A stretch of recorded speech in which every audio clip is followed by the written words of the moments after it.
in store. One life away, we can't explore. But I don't wanna get in the way no more. Cause it's the type of feeling you can't ignore. I'm ready to break down the door, settle the score. I can't let you go. I'm a smile on your face. You know that I love the chase. You told me once that I was crazy. I said, baby girl, I know. But I can't let you go. So don't you get me started. We have this car that's in for a stage 2 tune. It will be putting out around 850 wheel horsepower when it's done. Downpipes, inlets, air filters, and custom dyno tuning. Okay guys, so we've got a 720S stage 2 on the dyno. However, we found when we were doing our base runs that it had a weak fuel pump and it also had a weak alternator. So we put our upgraded alternator in, our upgraded fuel pump solution, and now I just ran some baseline hits. We always start off in a baseline calibration that we know works on all cars, and then from there we turn it up. The reason why we start off on a base is just to ensure the car is mechanically sound. So on this car, for example, we found that it had a weak fuel pump, a weak alternator. It allows us to address these things instead of just, you know, shooting for the moon. So now it made 773 horsepower, 575 foot-pounds, which is exactly what it should make on a base cal. And we'll slowly turn it up, watch out for knock, make sure the fuel trims are good. Make sure the engine's happy. We're not particularly aiming for a number. We're just going to be tuning until the engine's happy. It is a stock engine, so we're not going to crank the torque right up. So it will just be a case of, you know, turning it up until we get a nice power curve and some nice numbers, and the engine's happy as well. It's all about equilibrium.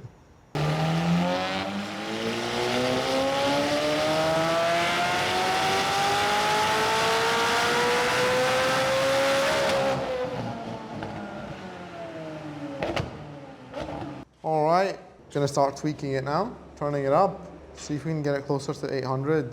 Engine's very happy at the moment. I think it will do about 800. Yes, I don't want maybe.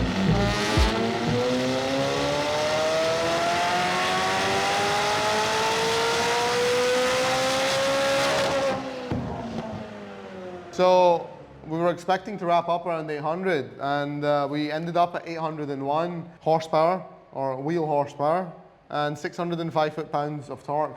We keep the torque under 600 foot-pounds on stock engines. We tend to find that seems to be the sweet spot. Yeah, made good power, engine's happy. It's unfortunately got too much fuel in it for us to do the race gas runs. It's got like 70% in the tank. And unfortunately on the Mclarens, there's no easy way to drain them.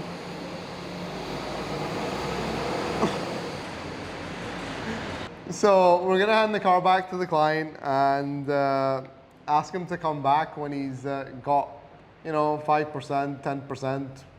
That means we can pour race gas in, do the race gas runs, and fine tune it on race gas. But other than that, sweet, and we're gonna get ready, get it off the dyno, get it ready for the customer.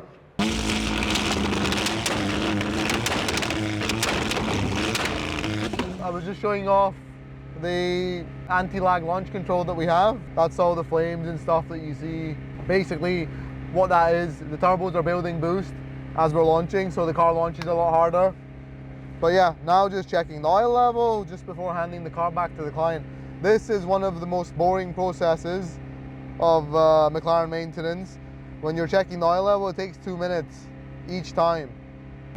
If you've got a Mclaren, make sure you check your oil levels at least once a month, because if they run low, they don't have an oil level sensor. Well, they do have an oil level sensor. They don't have a low oil level warning. So if your oil level is low, the car won't tell you. It will just be low and the engine will eat itself up. So make sure you check your oil level at least once a month.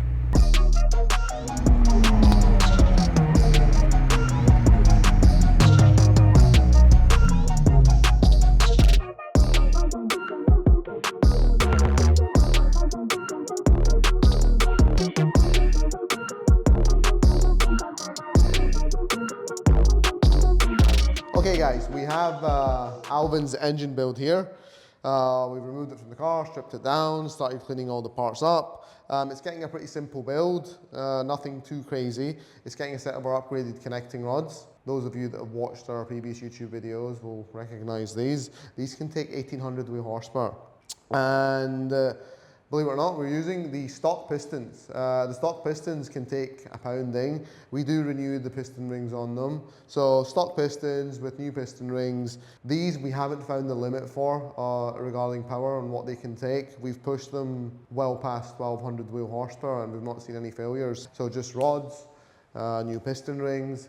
We're also doing head studs on this. The head studs are the next limitation on this engine after the connecting rods. After you address the connecting rods, you'll find the next weakest point on the engine is the head studs. So we'll be upgrading the head studs on this engine as well.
This is finally wrapped up. We made 1,020 horsepower on E85 and around 870, 880 wheel on pump gas. Really excited to see this build out in the street. We're going to take it roll racing next week, see what it can do up against some other cars. Fantastic build, man. Nice and simple. Clutch, LSD, injectors, downpipes, intakes, our connecting rods, operated head studs, and our fuel pump.